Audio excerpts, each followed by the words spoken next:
ಹಣ ಹಣ ಇಲ್ಲದೆ ಕಾರ್ಪೊರೇಷನ್ಗಳು ಸೊರಗಿ ಹೋಗಿದೆ. ಬೆಂಗಳೂರಿನ ಕಾರ್ಪೊರೇಷನ್ಗಳು ಸೊರಗಿ ಹೋಗಿದೆ. ಎರಡನೇದು ಇನ್ನೊಂದು 11G ನಲ್ಲಿ ಗುಡ್ ಹೆಲ್ತ್ ಆರ್ ಆಲ್, ಸಮಗ್ರ ಆರೋಗ್ಯ ದೃಢ ಸರ್ಕಾರ ಅಂತ ಹೇಳಿದ್ದಾರೆ. ಆರೋಗ್ಯ ಗುಡ್ ಹೆಲ್ತ್ ಹಾಲ್ ಎಲ್ಲರಿಗೂ. ಗುಡ್ ಹೆಲ್ತ್ ಹಾಲ್ ಅಂತ ಹೇಳಿದ್ರೆ ಆಲ್ಕೋಹಾಲ್, ಗುಡ್ ಹೆಲ್ತ್ ಆಲ್ಕೋಹಾಲ್, ಒಳ್ಳೆ ಡೈಲಾಗ್. ಅದನ್ನು 40,000 ಮಾಡಿದ್ದಾರೆ. ಗುಡ್ ಹೆಲ್ತ್ ಆಲ್ಕೋಹಾಲ್ ಅಂತ ಹೇಳ್ಬಿಟ್ಟು 45 ಮಾಡಿದ್ದಾರೆ. ಗುಡ್ ಹೆಲ್ತ್ ಕೊಡಬೇಕಾದ್ರೆ ನೀವು 1 ವರ್ಷದಿಂದ ಔಷಧಿಗಳಿಲ್ಲ. 1 ವರ್ಷದಿಂದ 3 ವರ್ಷನಾ ಮಾತಾಡ್ತೀಯಲ್ಲ ಈಗ? 3 ವರ್ಷದಿಂದ ಔಷಧಿಗಳಿಲ್ಲ. ನಾನು ಬೆಳಗಾವಿಯಲ್ಲಿ ನಾವೆಲ್ಲ ಪ್ರಸ್ತಾವ ಮಾಡಿದ್ರೆ ಔಷಧಿಗಳ ಕೊಡಿ ಕೊಡಿ ಕೊಡಿ ಅಂತ ಹೇಳಿ ಬರುತ್ತೆ. ಮಿನಿಸ್ಟರ್ ಹೇಳಿದ್ರು ಇಮಿಡಿಯೇಟ್ ಆಗಿ ಯೂಸರ್ಸ್ ಅಮೌಂಟ್ ಇದೆ ಅದರ ತಗೊಳಕ್ಕೆ ಹೇಳ್ತೀನಿ ಅಂತ. ಯೂಸರ್ಸ್ ಅಮೌಂಟ್ ಇರುವಂತದ್ದು ಆ ಆಸ್ಪತ್ರೆಯ ರಿಪೇರಿಗಳಿಗೆ, ವಾಟರ್ ಇಲ್ಲ, ಸ್ಯಾನಿಟರಿ ಇಲ್ಲ, ಇಂಥವು ರಿಪೇರಿ ಮಾಡೋದಕ್ಕೆ ಸಣ್ಣ ಪುಟ್ಟ ಖರ್ಚಿಗಷ್ಟೇ. 1000 ಕೋಟಿ ಬೇಕಾಗಿರುವಂತ ಇದಕ್ಕೆ ಯೂಸರ್ಸ್ ಅಮೌಂಟ್ ಇಂದ ಮಾಡಕ್ಕಾಗಲ್ಲ. ಸನ್ಮಾನ್ಯ ಅಧ್ಯಕ್ಷರೇ, ನಾವ್ ಹೇಳಿದ್ರೆ ಏನೋ ಅವ್ರು ಬೇಜಾರ ಮಾಡ್ಕಂತಾರೆ.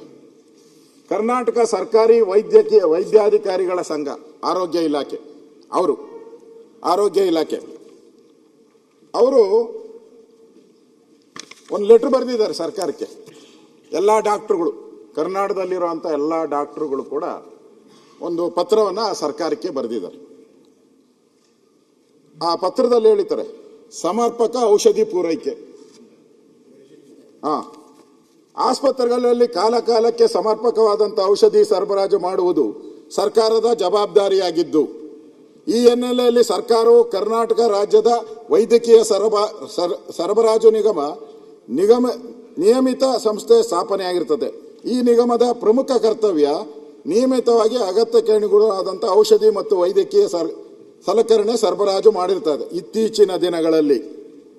ಇತ್ತೀಚಿನ ದಿನಗಳಲ್ಲಿ ಔಷಧ ಸರಬರಾಜು ಮಾಡುವುದರಲ್ಲಿ ಸಂಸ್ಥೆಯು ಸಂಪೂರ್ಣ ವಿಫಲವಾಗಿರುವ ಕಾರಣ ರೋಗಿಗಳು ಸರಿಯಾದ ಸಮಯಕ್ಕೆ ಔಷಧೋಪಚಾರ ದೊರದೆ ಪರದಾಡುತ್ತಾ ಇದ್ದಾರೆ.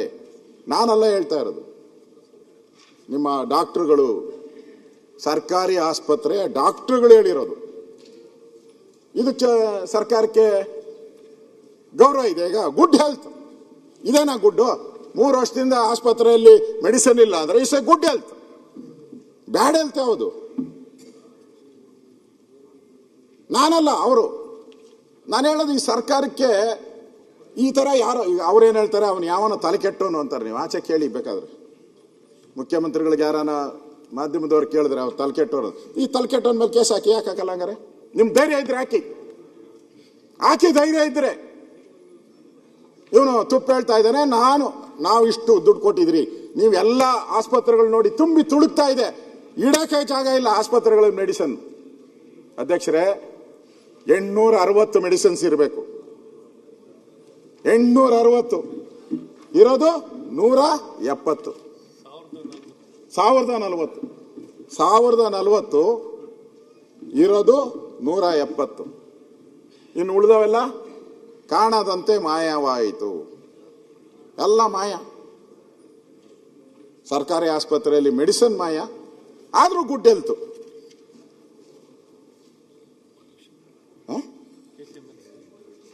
ಇರ್ಲಿ ಬಿಡಿ, ಹೇಳ್ತೀನಿ. ಇದು 23, 24, 25ರಲ್ಲಿ 1,500 ಕೋಟಿ ವಾಪಸ್ ಕೊಟ್ಟಿದ್ದಾರೆ. ಕೊಟ್ಟಿದ್ದನ್ನು ಪೂರ್ತಿ ಕೇಳಿದ್ದೀರಾ ಮುಖ್ಯಮಂತ್ರಿಗಳೇ? ನಿಮ್ಮ ರಿವ್ಯೂ ಮಾಡ್ತಿರಲ್ಲ, ಏನ್ ಬಡ್ಜೆಟ್ ರಿವ್ಯೂ ಮೀಟಿಂಗ್ ಅಲ್ಲಿ ಬಂದಿದ್ರಲ್ಲ ಹೆಲ್ತ್ ಡಿಪಾರ್ಟ್ಮೆಂಟ್ ಅವರು, ಅವ್ರಿಗೇನ ಚೀಮಾರಿ ಹಾಕಿದ್ದೀರಾ? ನಿನ್ ಯೋಗ್ಯತೆಗೆ ಅಷ್ಟು ಬೆಂಕಿ ಇಕ್ಕಿದ್ರೆ ಯಾಕಪ್ಪ ನೀನ್ ವಾಪಸ್ ಕೊಟ್ಟೆ ಅಂತ ಕೇಳಿದ್ರೆ ಎಂದಾದ್ರೂ? ವಾಪಸ್ ಕೊಟ್ಟಿದ್ದಾರೆ. 1,500 ಕೋಟಿ ವಾಪಸ್ ಕೊಟ್ಟಿದ್ದಾರೆ. 25, 26 0 ಬಿಡ್ ಕೊಟ್ಟಿದೆ. ಇದು ಅಂದರೆ ಸರ್ಕಾರಿ ಆಸ್ಪತ್ರೆಯಲ್ಲಿ ಕೆಲಸ ಮಾಡೋರು ಡಾಕ್ಟ್ರುಗಳೇ ನಿಮ್ಮನ್ನ ಕಳಪೆ ಅಂತ ಹೇಳಿದ್ರೆ ಏನಕ್ಕೆ ನೀವು ಆರೋಗ್ಯ ಇಲಾಖೆ ಇರಬೇಕು? ಏನಕ್ಕೆ ಇರಬೇಕು? ಯಾರು ಸರ್ಕಾರಿ ವೈದ್ಯರು ನಿಮ್ಮನ್ನ ಆರೋಗ್ಯವನ್ನ ರಕ್ಷಣೆ ಮಾಡಬೇಕು, ಅವ್ರಿಗೆ ಕಾಯಿಲೆಗಳಿಗೆ ಔಷಧಿ ಕೊಡಬೇಕು ಅಂತ ಡಾಕ್ಟರ್ಗಳು ಹೇಳ್ತಾ ಇದ್ದಾರೆ ನಿಮ್ಮ ಆಸ್ಪತ್ರೆಗಳಲ್ಲಿ ಔಷಧಿ ಇಲ್ಲ, ನಮ್ಮನ್ನ ಜನ ಹೊಡಿತಾ ಇದ್ದಾರೆ. ಅದನ್ನು ಹೇಳಿಲ್ಲ ನಾನು, ಜನ ಬಂದು ನಮ್ಮನ್ನ ಬಡಿತಾ ಇದ್ದಾರೆ ಅಂತಾನು ಬರೆದಿದ್ದಾರೆ. ಅದನ್ನು ಜನ ಬಂದು ಬಡಿತಾ ಇದ್ದಾರೆ. ಇದಾ ಗುಡ್ ಹೆಲ್ತ್, ಇದಾ 11G ನಿಮ್ಮದು? ಇದರಲ್ಲಿ ಇವತ್ತು ನಾನು ಹೇಳೋವಂಥದ್ದು, ಸಾರಿ, ನಾವು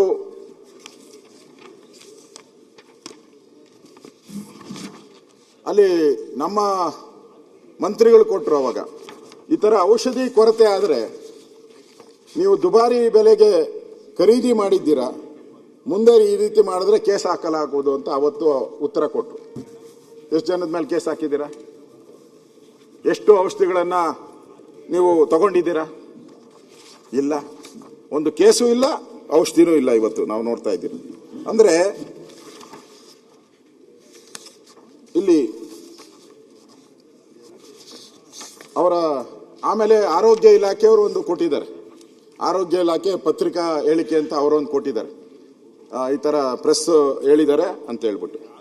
ಸನ್ಮಾನ್ಯ ಅಧ್ಯಕ್ಷರೇ, ನಾನು ಇನ್ನೊಂದು ಆಘಾತ ತರುವಂಥದ್ದು, ರಾಜ್ಯದಲ್ಲಿರ್ತಕ್ಕಂಥ ಹೆರಿಗೆ ಆಗುವ PSCಗಳು, CSCಗಳು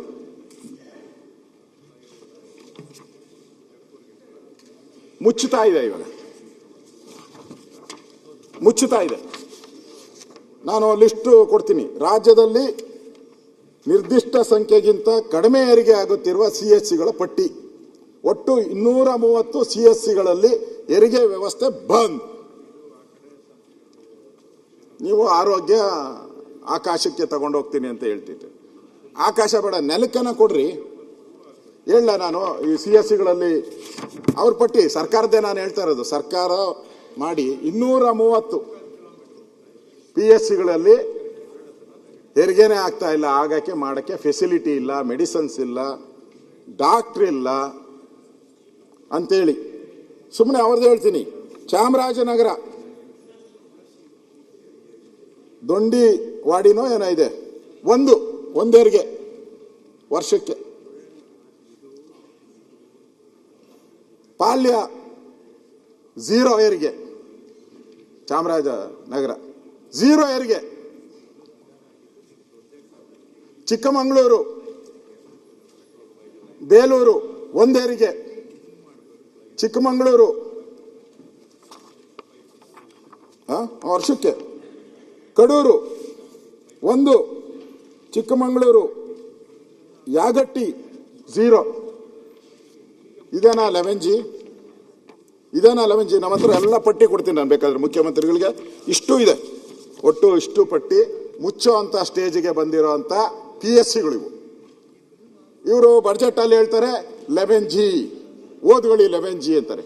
ಏನ್ G ಇದು? ಮುಚ್ಚೋ Gನ ಇದು? ಅಲ್ಲ ಮುಖ್ಯಮಂತ್ರಿಗಳೇ, ಕೊಟ್ಟಂತ ದುಡ್ಡನ್ನ ವಾಪಸ್ ಕೊಡ್ತಾರೆ ಅಂದ್ರೆ ಯಾಕೆ ಮಾಡ್ಕೊಂಡಿದ್ದೀರಾ ಅವ್ರನ್ನ? ಇನ್ನ ಅಲ್ಲಿ ಕೊಟ್ಟಂತ ದುಡ್ಡು ವಾಪಸ್ ಕೊಡ್ತಾರೆ ಅಂದ್ರೆ ಅವ್ರನ್ನ ಯಾಕೆ ಮಾಡ್ಕೊಂಡಿದ್ದೀರಾ ಅಲ್ಲಿ? ಅಂದ್ರೆ ಜೀವದ ಬೆಲೆ ಬೇಕಾಗಲ್ವಾ? ಅದು ಹೇಳಕ್ ಅವ್ರಿದಾರಲ್ಲ, ಅವ್ರು ತಾನೇ ಹೇಳ್ಬೇಕು, ನಾನಲ್ಲ ಹೇಳೋದು. ಅವರು ಅಪೋಸಿಷನ್ ಲೀಡರ್ ಇದ್ದಾರಲ್ಲ, ಅವಾಗ ಅವ್ರು ಹೇಳಿರ್ತಾರೆ. ನಾನು ಅಪೋಸಿಷನ್ ಲೀಡರು, ನಾನು ಹೇಳ್ತಾ ಇದ್ದೀನಿ ಅಷ್ಟೇ. ನಿರ್ಭೀತ, ನಿಷ್ಪಕ್ಷಪಾತ, ವಿಶ್ವಾಸಾರ್ಹ ಸುದ್ದಿಗಳಿಗೆ ಮತ್ತೊಂದು ಹೆಸರಾಗಿರೋ News18 ಕನ್ನಡ ಈಗ ಆಪ್ನಲ್ಲೂ ಲಭ್ಯ ಇದೆ. ದಯವಿಟ್ಟು ಇಲ್ಲಿರೋ QR ಕೋಡ್ ಅನ್ನ ಸ್ಕ್ಯಾನ್ ಮಾಡಿಕೊಂಡು ಆಪ್ ಡೌನ್ಲೋಡ್ ಮಾಡೋದಕ್ಕೆ ಮರಿಬೇಡಿ. ನಿಮ್ಮ ಬೆಂಬಲ ಹೀಗೆ ಸದಾ ನಮ್ಮೊಂದಿಗಿರಲಿ. ಧನ್ಯವಾದ.